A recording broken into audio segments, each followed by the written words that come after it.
This week's edition of NJBIA is Minding Your Business is brought to you in part by AT&T, helping family, friends, and neighbors connect in meaningful ways every day. By PSE&G, powering a future where people use less energy that's cleaner, safer, and delivered more reliably than ever. By New Jersey's community colleges, aligning education to build an innovative workforce. Find out how your business can benefit at njpathways.org. And by New Jersey Business Magazine, providing critical information needs for New Jersey's business community for more than 67 years.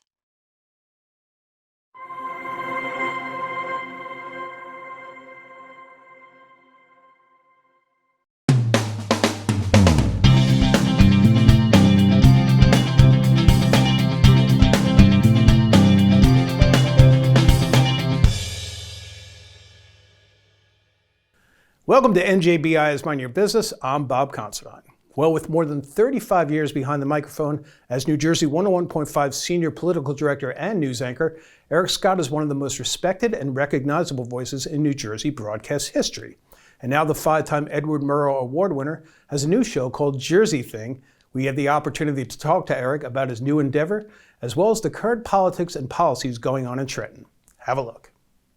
So Eric, it's been, 3.5 decades at New Jersey 101.5, and now you kind of have a newer role, a new show called Jersey Thing. How do we get there, and what is the show about? It's about celebrating New Jersey. It's about putting the fun in our dysfunctional government.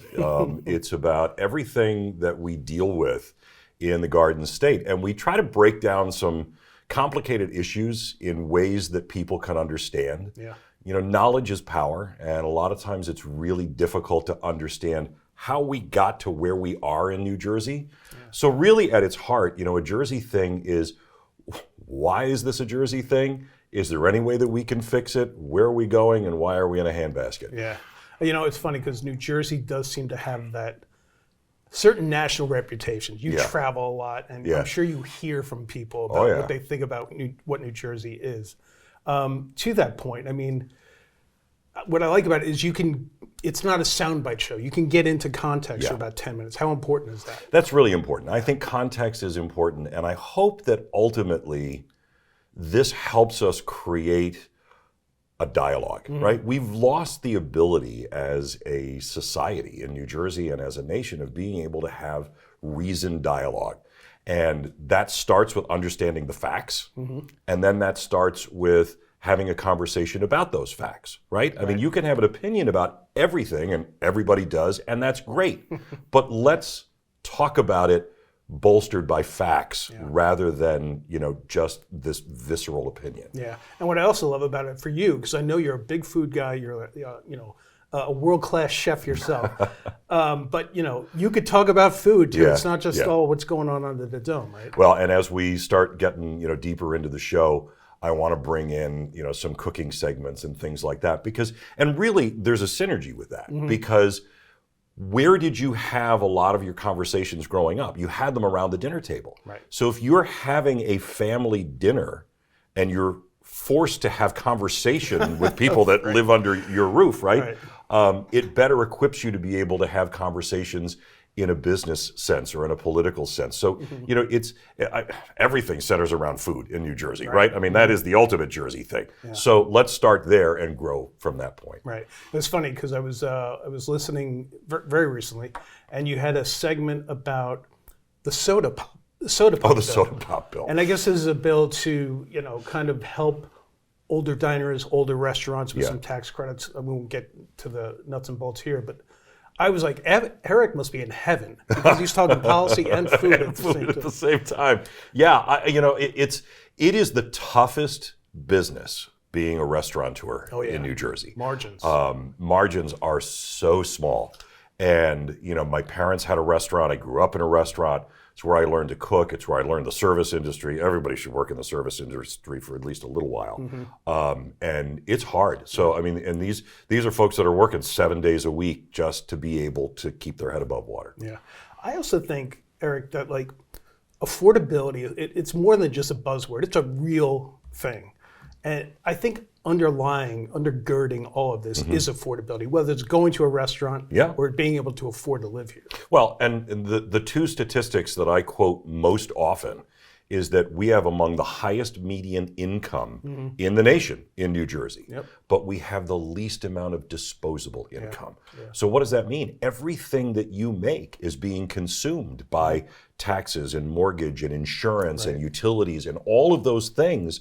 So that's less money to save for your future, to take a vacation, to go out to dinner.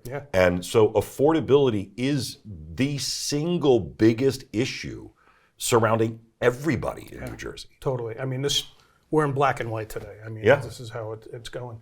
What about, like I mentioned at the top, 3.5 decades at New Jersey 101.5 in a largely, obviously, news role. You're the lead senior political director, news anchor. Last year, you kind of took over for Bill Spady as he ran for governor. I guess it was 7 or 8 months. What did you make of that experience? Was it something you were kind of dreading? Were you looking forward to it? And what was the end result for you? Well, I think the end result was I have a much bigger appreciation now, not that I didn't before, of the importance of dialogue, right? It's different sitting there and reading the news and then having conversations with real people.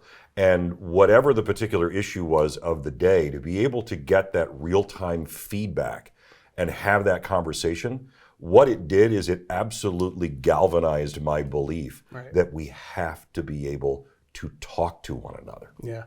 But what I thought was very interesting is once Bill came back, obviously there were a lot of people very happy that Bill was coming back, but there were a lot of people concerned. They really liked what you did. And they were concerned that, is he quitting or is he not going to be back? And you can't get rid of me that easily. No, but that must have been a pretty high form of flattery for you. It was. And I love having those conversations, and it's part of the reason why I wanted to bring in a Jersey thing. And look, when Bill goes on vacation, I'll have the opportunity to do that again. But I think synergistically, he and I work so well together because we don't always agree on policy or politics or any of that stuff, but we like each other and can have a dialogue. So we've demonstrated that dialogue is possible.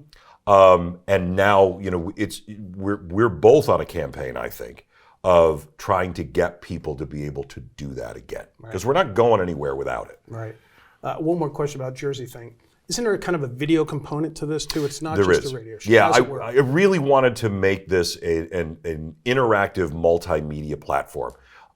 So whether you're listening on the air from 6 until 7 p.m. or you want to catch the video podcast, you can go to the New Jersey 101.5 YouTube channel or just search for Jersey Thing with Eric Scott, and you get the video podcast as well as all of our archived episodes. And and I think the reason that was important was when you're actually looking somebody in the eye, whether it's you and I sitting here together or whether it's over a Zoom call or whatever, the dialogue becomes easier because you're not anonymous to one another. You're looking that person in the eye and you're having a conversation.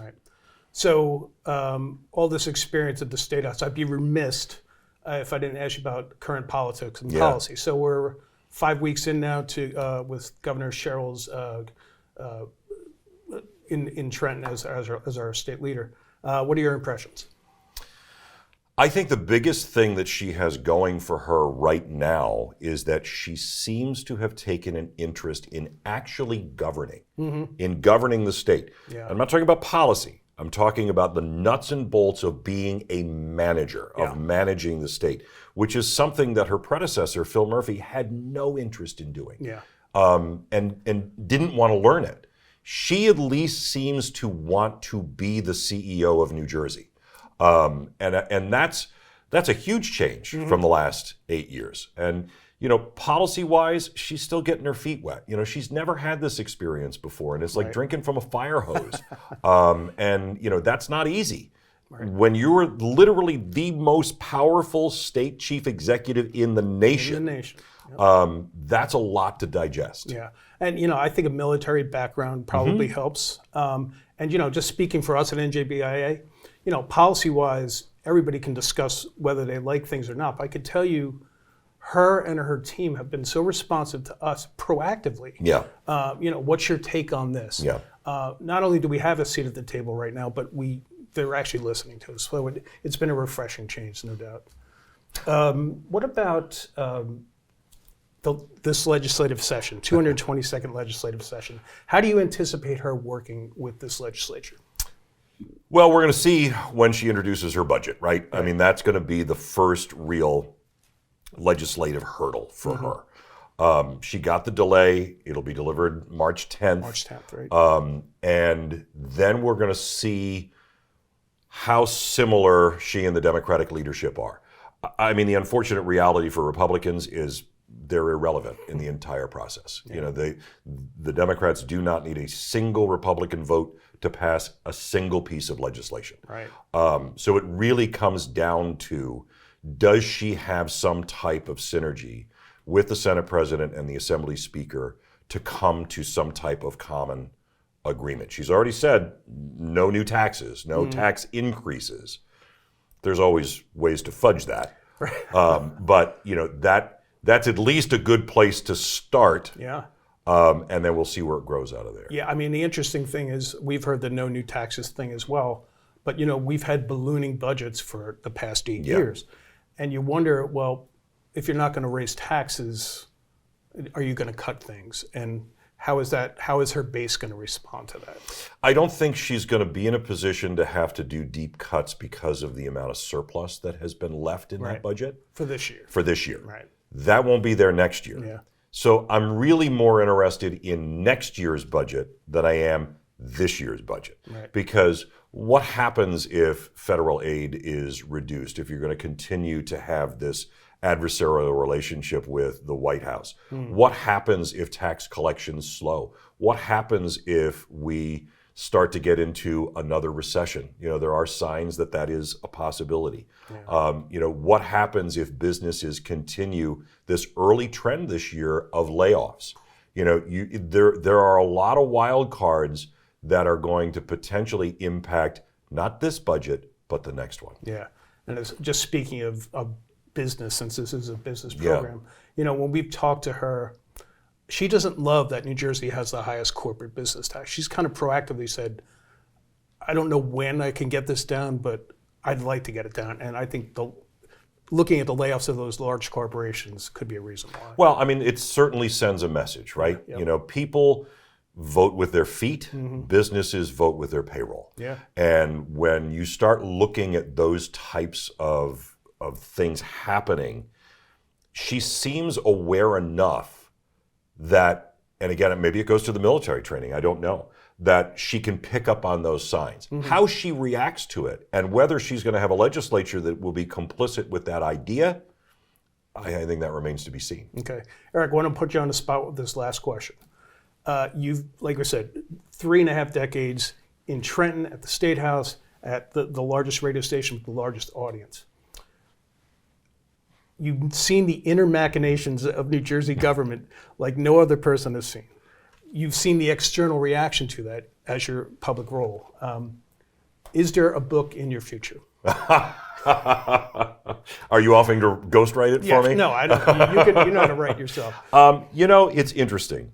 I would love to say a resounding yes, but the conversations, the relationships that I've built that have allowed me to be able to do my job and be able to be kind of the explainer to the public, those are private conversations. And I don't know how I would feel about bringing a lot of that information to the light of day. Not that it's bad, but it's the reason that you gain information is because you gain trust.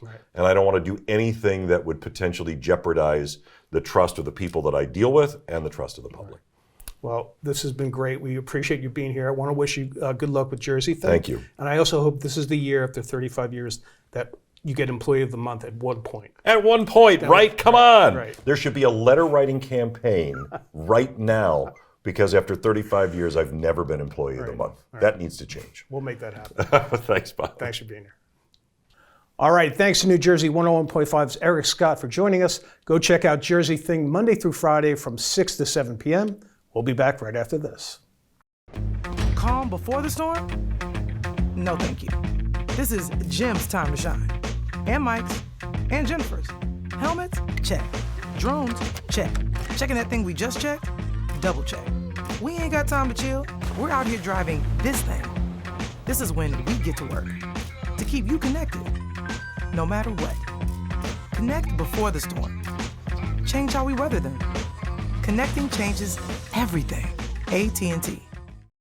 Welcome back to NJBIA's Minding Your Business as we head to NJBIA's recently held Public Policy Forum, where a world-class panel of C-suite executives discussed the need for speed in growing New Jersey's economy. Have a look and a listen at this very informative discussion. With respect to the cost of business here, obviously as a state institution, healthcare costs, energy costs, salaries, fringes, and the like mount. The revenue side of a university is largely driven by net tuition. And so you're caught in this vice grip of the costs are going up and everyone wants you to hold your costs down. The realities of the business I'm in, it's inelastic demand. The higher you're ranked, the more people want you. Very simple. I would say the number one issue in our industry, from my perspective, is the capacity to continue to fulfill the American dream, which is inexplicably linked to higher education. The American dream unfolded as a concept, but the reality is it was institutionalized in higher education and education broadly defined. Because knowledge, reason, and the like, that was the pre-revolutionary thinking. Our capacity to continue to be able to help people move up the economic ladder is our number one priority. It should be. It should never deviate from that. I would say a big second is R&D. R&D drives what happens in your municipalities, in the state, and the country, and the like. We can't get away from that. So that's my take. I won't dominate the conversation, but I will say this. Despite the critiques in higher education right now, you very rarely see at the state or local level compacts that combine the work of government and our higher education groups. People complain, but they never organize. That would be, I would say, a number one problem. I agree with what the governor said just a few minutes ago. I think that the number one issue in the healthcare space is really affordability. There's a lot of reasons why that is and why the cost of medical care or healthcare has gone up significantly, particularly over these last few years. But I'm also an optimist by nature, and I think there are some really good solutions that I hope we'll be able to talk about during the course of the panel. You know, some of them will focus on really making sure the healthcare system addresses prevention as well as treatment. I mean, that's something that a lot of other countries have done very, very well, and they've kept their cost of healthcare, you know, significantly lower as a result of that. I think it's the way we provide healthcare is also changing. You probably have noticed it around the state. There's much more healthcare that's more accessible in people's neighborhoods and small towns and ambulatory care settings. That also keeps the cost of healthcare down, and we'll talk a little bit more about that, I hope, as well. But definitely, I think, you know, the surveys bear it out. We hear it all the time from healthcare consumers. It's about affordability. Affordability has been the issue forever. And the problem with the state of New Jersey is they don't pay the bills they have. They create new programs and they come and tax you more. If you tax less, you grow more. You know, I was proud we had the lowest tax rate on sports betting. And guess what? We're number one in the country. So there's a real correlation to taxing, less taxes, too much government. You know, I see Steve Warho here, he's my former colleague. We did things together to try to reduce cost. We got to get serious. We got to change the way we deliver government. We get too many schools. You know, we can go on and on. But most importantly, what I'm excited to be here about is talking about energy. Because energy is a huge issue to everyone, right? Huge issue. You know why? We don't have enough of it. We stopped generation, we exported. At one time, this state was an exporter of energy. Now we're an importer. Now, I did all the clean energy bills, just so you know. So if you hate wind, blame me. If you hate solar, blame me. I did all those things.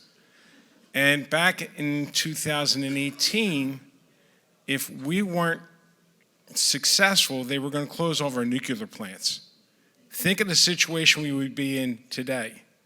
So we have to work with this new administration, convincing them that we need more power generated in New Jersey. where we create the jobs in New Jersey. You want to boost your economy in New Jersey? Invest in infrastructure. I also think our pension system, they should create an infrastructure portion of our pension system. Bill, we got billions of dollars. Leverage that working with our partners, whether it be PSE&G, South Jersey Industries. Leverage that pension, get a good return, but start making that money work for us. So, look, I am someone that's passionate about government. We need energy. It's not going to get better. If we wanted to start today to build a new gas plant, it'd take you 6 years. Every year, energy costs are going to go up 20%. Realize why they're going up is because we stopped generating energy in the state of New Jersey. So we've got to focus on how we reverse that. And by building energy, and like, I'd love to build a new plant. Hopefully we build several of them. But that takes time. So I agree with my colleagues. I think regulations that are antiquated and are cumbersome really hold New Jersey back in a lot of ways. You know, just a couple quick examples in the healthcare space. I mean, there is no reason why patients have to leave New Jersey to get any sort of organ transplant, but we don't have enough organ transplant centers in New Jersey. They haven't kept up with the population growth and the density of population in New Jersey. Children, little babies, have to leave our state to get pediatric cardiac surgery that are only a few days old. Think of the burden that puts on their families. That's because of antiquated regulations, some of which go back to the 1970s, believe it or not. So, you know, I think we need, you know, I totally agree. I think we need to really revamp. We need to look at the regulations in place.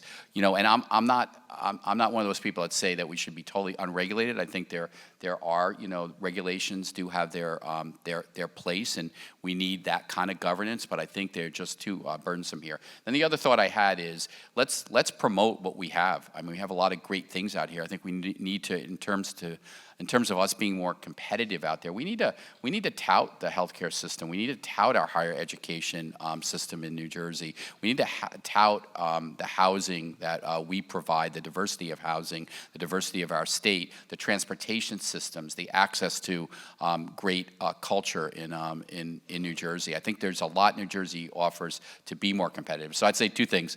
Let's get rid of some of these antiquated regulations. Let's try to let the business community do what they do best, and let's promote the good that we have in New Jersey, because we got a lot of it. We are currently living through the most profound technological shift in human history, right? I mean, that is at the forefront of everyone's mind, every individual, every business. And so our role is really to think about, how do you reduce the friction of innovation at this time? In other words, how do you make sure that you ensure that you're moving every idea from concept to impact as fast as possible? And how do you do that across the board, meeting everyone where they are in their AI journey, right? So what we do is we focus on 5 pillars. The first is, how do we advance frontier R&D? So, you know, on that front, we're really excited to share that we've been named one of 2 hubs in the world to have access to Microsoft Discovery. This is Microsoft's agentic R&D platform, and it really accelerates the kind of breakthroughs we want to see for some of the toughest scientific problems of our time.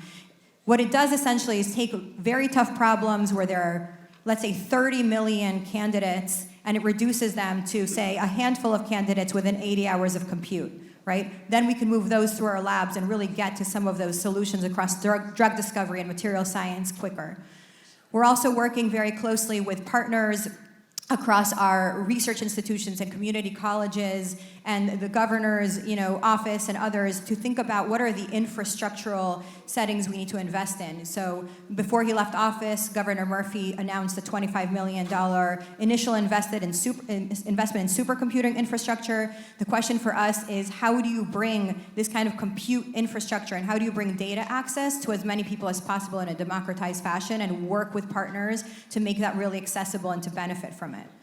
The second thing we focus on is, how are we moving forward commercialization and innovation, right? So on that front, we announced a partnership with Plug and Play, who will be leading our accelerator program, which we just closed applications for our first cohort. There will be 2 cohorts a year. We'll have 30 to 40 companies going through the program every year. And Plug and Play will be able to invest in that, as well as the EDA together with Core. We've announced a $20 million investment fund for follow-on funding for some of those companies. We also think, very much about talent, and I won't touch on all of what we're doing on talent, but there's nothing more important than making sure that talent is ready to meet this moment, right? Talent is at risk when it's not ready for the times, but talent is the most important thing to make sure we're capitalizing on the productivity potential here, right? And then the other, and then finally, we really think about how do we create a cohesive AI ecosystem across the board, where we're bringing down silos across institutions that don't normally work together, across sectors that don't normally interact, to bring this moment forward. We have a 6,500 square foot hub. We do many events every year. We have a co-working space for our community there as well. And then all of that with the lens of how do you make sure to integrate into all of those pillars responsible, beneficial, secure AI as a foundational design and building element. So that's some of the work we've started to do over the past few months, and really hope to work with you all to continue to do that work across the board and bring this ecosystem together. I agree with the overall observation that New Jersey's a tough state to do business in. You look at a number of factors there, the taxes we talked about, high regulation, high energy costs. And then, when I look at a situation, though, you also have to balance the negatives with the positives. And so what do we have on the positive side of the ledger? Highly educated workforce, turn out a lot of great graduates every year. We also have a great location geographically, up and down the East Corridor. You have to go through New Jersey. You're between New York and Philly, so that's a real asset to leverage. And then we just have a state that has so much natural beauty that also presents opportunities for us. So I would say on the overall picture, we got to chip away at the negatives and we have to accentuate the positives.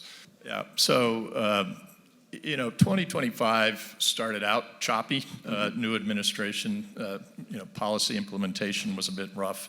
As we went through 25, things actually started to tick up, and we saw some decent levels of GDP growth. And our outlook for 26 is more of the same. So there's factors to look at. The one big beautiful bill is stimulative. Deregulation is very positive. Pro-energy push at the federal level is positive. The Fed cutting rates is positive. The level of AI investment that's taking place and the spend that goes along with that, all very positive. So we would say GDP growth, I would say at least 2.5% for 2026. I think unemployment is probably between 4.5 and 4 going down. Inflation is probably between 3 and 2.5 going down. So that's a pretty good backdrop in which to operate. In terms of things to watch out for, there's clearly still a weakness in consumer confidence, I would say, and that gets back to the inflation, gets back to affordability, and the inflation raised prices faster than real wages were able to catch up, and so people lost purchasing power, particularly kind of at the bottom half of the income distribution. And it's going to take some time. Good growth will allow for those wage gains to catch up as we bring inflation down. I think we just have to be patient, but I think that consumer sentiment will turn around. It might take a couple of years for that to happen. The other watch out would just be a lot of geopolitical risk, and who knows what the wild cards are that are out there. But I'd say the kind of basic view is it's going to be a good year. Folks are going to invest, and we could be actually at the onset of a very positive business cycle. I think this could last more than 26. It could last into 27, 28. From your lips to God's ears. I hope. All right. Thanks to Bill Caruso, Bob Garrett, Liat, Krawczyk, Steve Sweeney, Bruce Van Saun, and Dr. William Tate for their insights.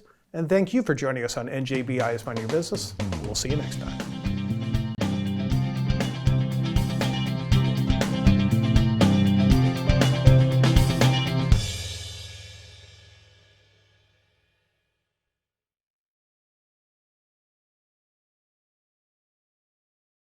Find out how your business can save at njbia.org.